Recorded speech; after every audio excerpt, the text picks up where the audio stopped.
सभी सम्मानित अन्नदाता किसान साथियों को पुनः एक बार सादर जय बलराम। आदरणीय साथियों, जैसा कि आप देख रहे हैं कि पहली सिंचाई चालू हो रही है और इसमें भाई साहब यूरिया का छिड़काव, हमारी ये यूरिया डालने वाली मशीन से यूरिया का छिड़काव हमने चालू किया है। और भाई साहब आज इसकी उम्र हो गई है, इस गेहूं की उम्र हो गई है पूरे 25 दिन और वैरायटी है श्रीराम 303। और जैसा कि इस बार हमारे क्षेत्र में, हमारे इधर एरिया में बहुत तेज़ बारिश हुई थी और उस ज़मीन में मिट्टी में नमी की मात्रा बहुत अधिक थी, तो उसी वजह से मैंने यही सोचा था कि इस बार पानी हम लेट खोलेंगे। तो भाई साहब आज पूरे 25 दिन हो गए और आज हम पहला पानी, और वो भी इस बार हर बार इस खेत में रेला पानी बहा के देते थे, लेकिन इस बार हम इसमें अब स्प्रिंकलर से देंगे। तो पानी देते देते यानी कि पूरी जो 15 एकड़ का रकबा बोनी एक दिन की थी, लेकिन अब हम पानी देंगे तो लगभग हमें इसमें 6 से 7 दिन लगेंगे, मतलब महीने तक बात चली जाएगी। तो ठीक है, कोई नहीं, इस बार हमको लेट ही देना। अभी फसल देख के कहीं से कहीं तक ऐसा नहीं लग रहा कि इसमें नमी की मात्रा कम हो गई या पानी मांग रही है, अपन कहते हैं ना कि घाम कर रही है, ऐसी कोई बात नहीं है। तो भाई साहब इसमें हम 1.5 बोरी एकड़ यूरिया, 10 किलो प्रति एकड़ जिंक, 20 किलो प्रति एकड़ पोटास और लगभग 15 से 20 किलो प्रति एकड़ DAP मिक्सचर करके इस मशीन से छिड़काव कर दे रहे हैं, क्योंकि जिंक और पोटास फसल को भी बहुत ज़रूरी है।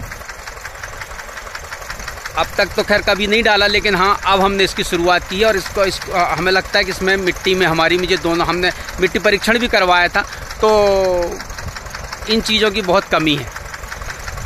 तो भाई साहब हम देख रहे हैं, अच्छा हम भाई साहब ये ट्राली साथ में ही लेके आए, मतलब गेहूं में आपको दिखाऊं तो इसकी चकील भी बनी है, लेकिन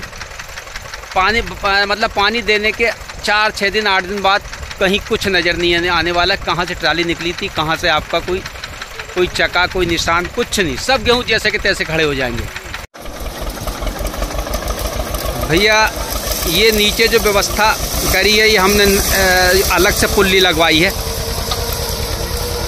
और इसके पुल्ली लगवाने से क्या हो रहा है इसमें कि इसके RPM बढ़ गए हैं, मतलब ये लगभग 30-35 फीट इस तरफ और 30-35 फीट इस तरफ, लगभग 60-70 फीट का एरिया कवर कर रही है। और इस बार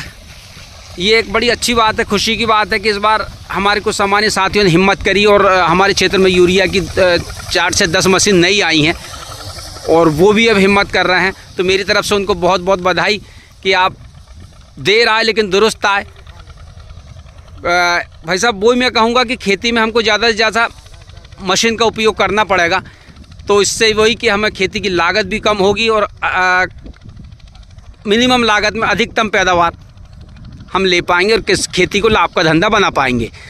तो भाई साहब उन साथियों को मैं एक बात और कहूँ कि जैसे मैं अभी बताया था कि मैंने नीचे इसमें पुल्ली लगवाई है, उस पुल्ली लगने से इसके RPM बढ़ गए हैं, तो उससे ज़्यादा एरिया कवर कर रही है। मतलब एक फॉर एग्जांपल मैं अगर कहूँ तो जैसे 10 एकड़ खेत में अगर 8 लाइन लगती, 8 लाइन चल रही हैं, तो इस पुल्ली लगवाने से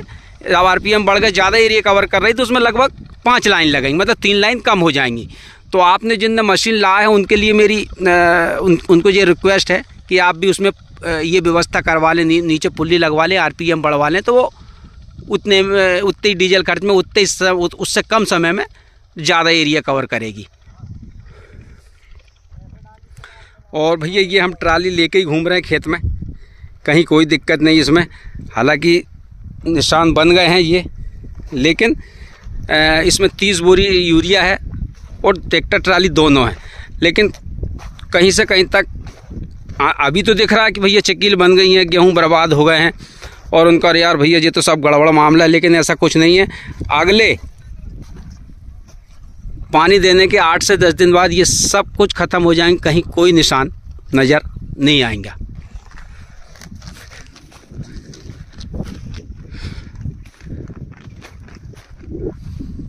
चलिए भाई साहब, सभी सम्मानित साथियों को पुनः एक बार सादर जय बलराम।